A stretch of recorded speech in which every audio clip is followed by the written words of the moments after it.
What's up, guys? Winner Kills here. Welcome back to a brand new post commentary duel video. We've got Minerva, Zodiac, Lightsworn. The Zodiac Lightsworn, 60 card Zodiac Lightsworn, I guess is what we could call it. It's also got the zombie engine with Solitaire, Unizombie, Mizukis, you name it. It's just a big amalgamation of a bunch of different things that just allow you to pop off when you activate that grass looks greener. And of course, we have it against a 40 card Paleozoic deck, Paleozoic Frog. Set 4 in his opening turn, flipping up that Minerva to send Spiritual Sword, starting off with Terror Top. Probably trying to go into some sort of Invoker play to get the Zoo engine, but it'll be met with D Barrier, calling Exceeds. Minerva will special summon from Grave. But as we know, that a deck like this 60 card Lightsworn Zodiac, it's definitely got more than one axis of summoning things. So calling Exceeds won't really affect him too much. He's still able to fusion here, using Brilliant Fusion, going for Seraphinite, sending Lightsworn Wolf, normal summoning Solitaire, activating Effect attributed off to special summon Unizombie, coming out as a level 3. Using its effect, I think, to Foolish Mizuki to increase its level by 1. But on summon, it looks like it's going to be met with a the Book of Moon, Canadia, set it face down so the effect won't resolve. Important to flip down that tuner so he cannot synchro.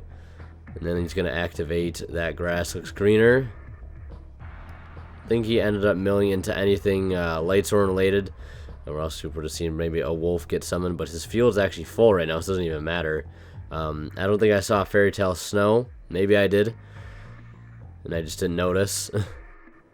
But after that, he's going to pass it over to Paleozoic. He'll normal summon the Swap Frog. And send Dupe Frog, it looks like, from deck to grave. Banish it to summon Ronin Totem. We'll use Ronin Totem's effect to banish Dupe Frog to summon himself. Going to Totally Awesome.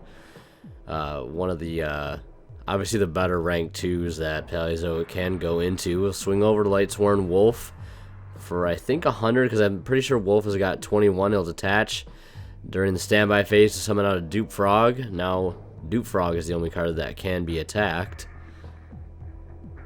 And then I think he just flipped up D Barrier, probably calling, I want to say Synchro. Well, we'll just have to wait and see. He's going to negate the Lightsworn card, lets you like draw 2 and then mill 2, I think. Maybe he did call it Xyz, but he's still going to be able to synchro here into Omega using Seraphinite as a 5 and Unizombie as a 3. He does have a Fairy Tale Snow Engrave with plenty of targets to banish.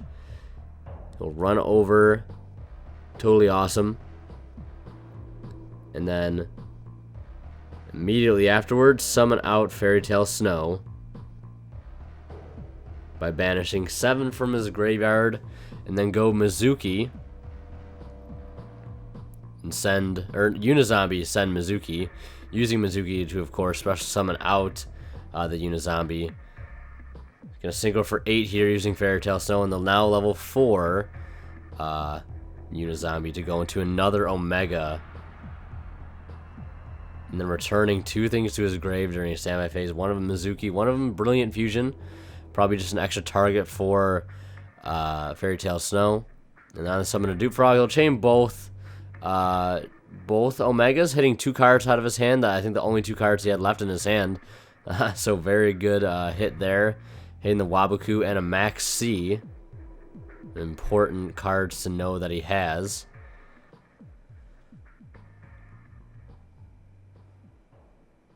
Then he's going to summon out another Ronin Totem. Probably going to go into another Totally Awesome. I don't see any reason to go into Opabinia. I don't think he even could go into Opabinia. I think it need maybe... No, he probably could go into Opabinia, but I don't see the point, being that he has no cards in hand. Probably going to go into... looking at Daigasto Phoenix, actually. Seeing if he can summon...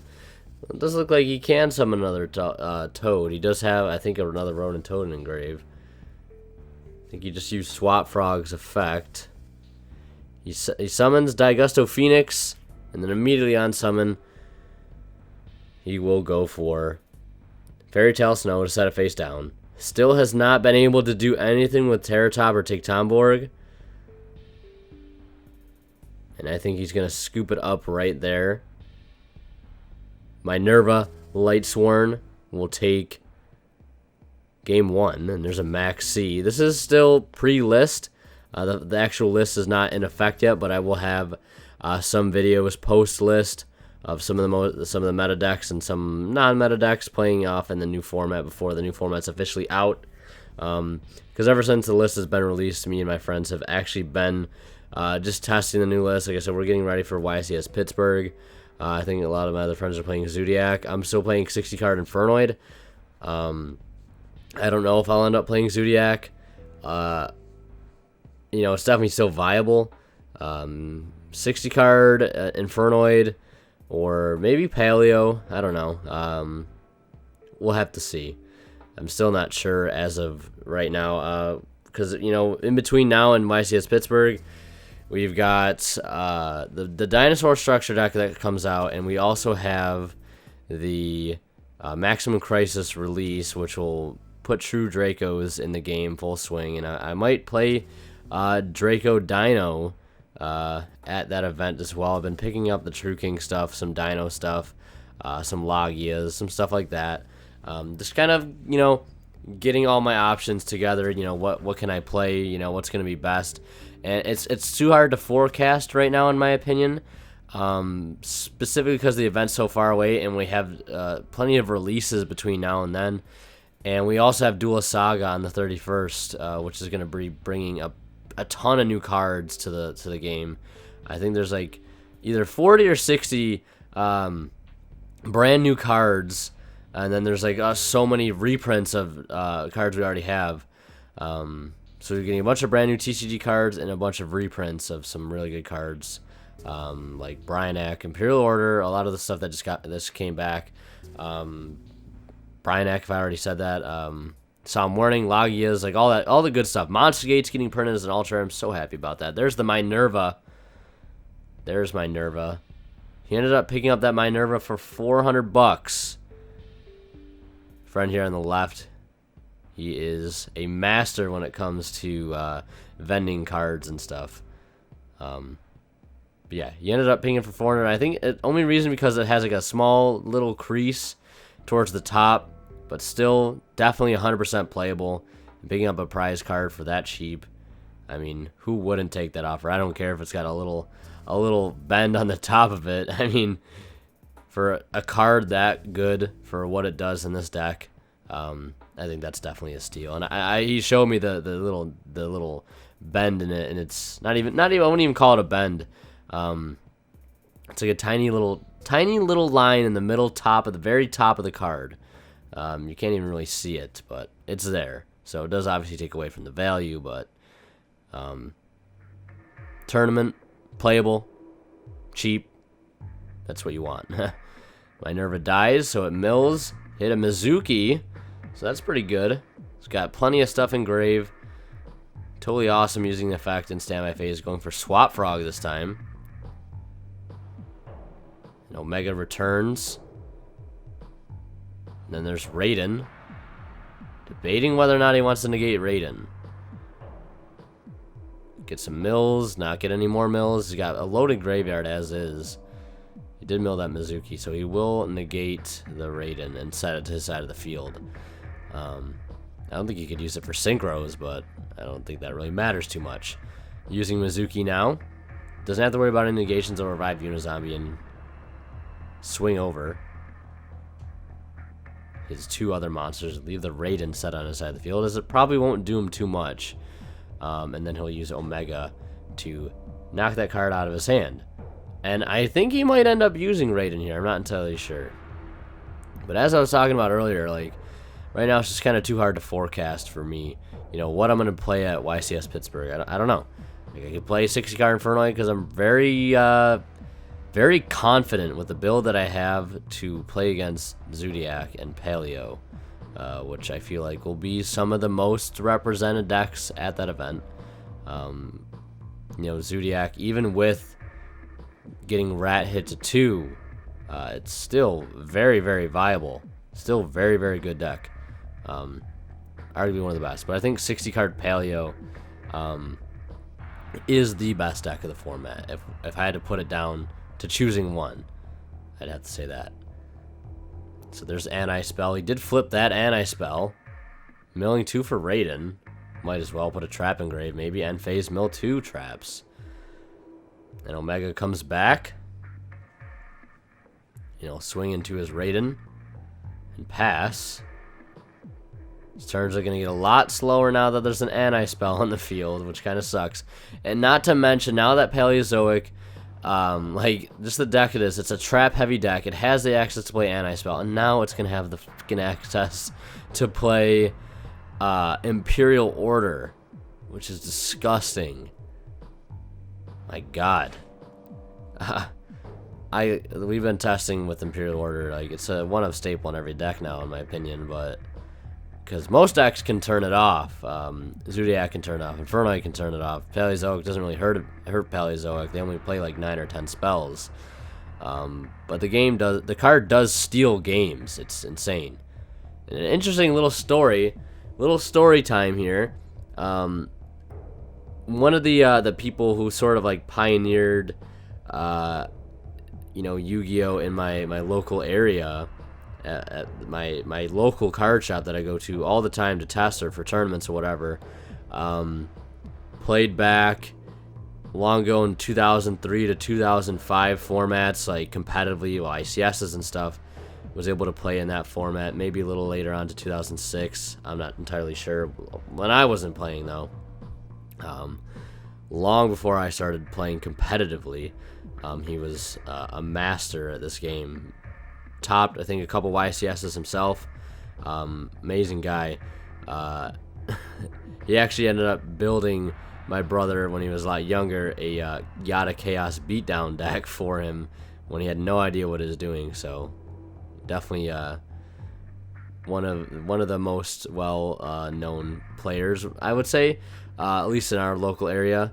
Good guy, but he saved Imperial Orders, and I think over the past 8 years or so, he's saved up over 56 copies of Imperial Order, picking up most of them for $1 each. And today, or not today or the other day, he came to our locals, you know, discovering that it had been brought off the list, and I bought one because he had 16 first edition Pharaoh Servant Imperial Orders, and I think like 20 unlimited, and then he had like 15 ultra rare, and then like I think 3 or 5 secret rares from Legendary Collection Joey's World. It was insane. And my other friend just bought all of like 50 Imperial Orders for like $350, which I think is like $7 an order. And now he has like 50 Imperial Orders he's gonna just flip. I mean, what a time. What a way to collect a card like that and then just have it come back and have that many of them. And instantly profit, essentially. I think he ended up picking up most of those Imperial Orders for like $1 each. You know, what at the time it was banned because it probably wasn't worth anything. Because I remember joking that card would never come back, but now it's back. It's like, you know, you can't really predict anything these days. So right now we see a full zoo combo. Kagetsuchi, Drident, and a Broad Bull going against an Anti-Spell and one Swap Frog. I think he's going to try and summon something out of grave here to go for a rank 2. And yep, Ronin Totem, but he'll DD Crow. So it does banish for cost, I believe. Well, I'm not entirely sure. Drident popping the Swap Frog because I don't want to put Ronin Totem back in grave because he can just summon it back out. So good pop there. And I think that'll successfully end his turn, but there's an Anti-Spell that's still there. And Omega comes back to the field. And then he uses Spiritual Sword, so now he cannot make a direct attack this turn on the Paleo player. Both players using this card. He'll swing with the Broad Bull, which I think has a Whiptail underneath it. So Ronin Totem will get banished. Might as well use the one attack that he can to get rid of that Ronin Totem. And not sure what else he can do with that Anti-Spell. Kagetsuchi cannot attack. Omega cannot attack. And I'm not sure what else he has in grave. I don't think he has any more Roan Tones in grave. I think he was just questioning why, maybe right there, wondering why his Roan Tone got banished. But it is now Broad Bull's added effect thanks to Whiptail. There's Reckless Greed. Reckless Greed, a very, very powerful card in Paleozoic. Summoning out Canadia to draw 2. Setting one of those. And then hitting an Imperial Iron Wall out of his hand with Omega. That was definitely a good hit. Has a DD Crow in hand. Looks like he doesn't want to use it just yet. So I don't think there's anything that's too special in his graveyard that he'd want to hit. Now Imperial Order gets added back to his hand. Omega banishes himself again to hit the Imperial Order again. Trying to find out what the other card in his hand is. Unsuccessful as of yet. Still has the DD Crow, deciding whether or not it'd be a good time now. There's a Storming Mirror Force. Good thing he had most of his stuff in defense, summoning the Olenoids. Booking the Kagetsuchi, though, now has a rank 2 play. Anti-Spell still hurting him very badly. Not sure what's in it. Maybe he has a bunch of monsters in his hand that are just not useful at the moment. That one is the Karma Cut, I believe. Summoning out another Paleozoic. Canadia. Going in for... I think he might go in for Anomalocaris now. You know, a Paleozoic player is in a winning position when he can go right for Anomalocaris, because it does take 3 level 2 water monsters. There's Sky Cavalry in there. That's an instant out to Cositus if he was playing the Invoked matchup. Very, very good rank 2 for the Invoked matchup. But he will summon Anomalocaris, and he'll use his effect to detach, pop the set Kagetsuchi, and run over the Dryden with no materials and pass it back over. Anti-Spell still hurting. He'll get the Omega back. Looks like you got a trap, a wolf in hand. I saw Spiritual Swords. I don't know if there's too much you can do with that. And he does pop Omega. And then he'll use Omega's effect, I believe, to return itself and something else.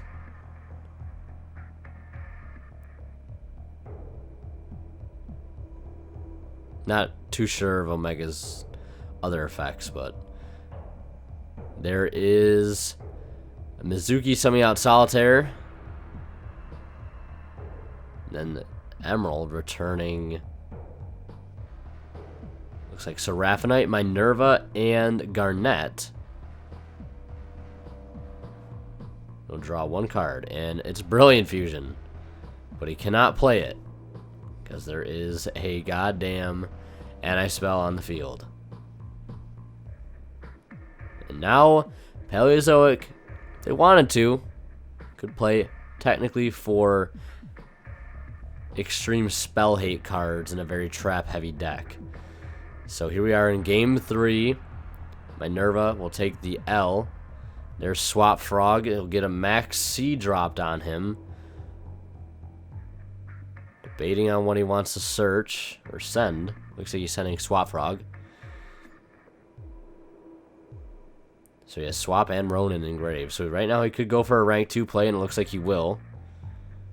Draw 2 for the summon of Ronin, and then for the summon of Toad. Normal summoning Dupe Frog. Setting 3 and passing. Drawing for turn. And then using Toad's effect to summon out and Dupe Frog. And now he cannot attack his monsters. He's got the double dupe lock with the Tree Toad. Very, very tough first turn board to deal with. Unless you have a board clear, obviously. There is Rat Pierre. Met with the Book of Moon. Still getting a send for a cost on summon. So he will send another copy of Rat Pierre. But he does end up scooping because he opened up double Brilliant Fusion Garnet, which is unfortunate. So yeah. I hope you guys enjoyed this video here today. If you did, be sure to leave a like if you did. And yeah, more videos coming in the future. I got some post-banlist video, dual videos coming up. Some more deck profiles. yeah, so stay tuned. Thank you guys so much for watching. As always, Winter Kills signing out. We'll see ya in the next one.